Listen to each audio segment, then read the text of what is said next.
అడుగడుగున పయనంలో అవమానపు హేళనలో నొప్పించే మాటలతో మనసు నలిగి ఉన్నావా?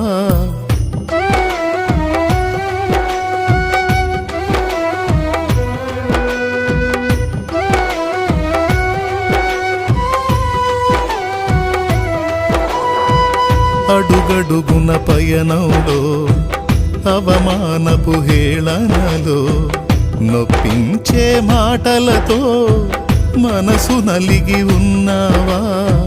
మది నిండిన వేదనను మౌనముగా భరిస్తూ కనుల నిండ కన్నీళ్లతో ప్రభుని చూస్తూ ఉన్నావా? నువ్వు నమ్మిన దేవుడు నిన్ను మరచిపోడెన్నడు అనుభవా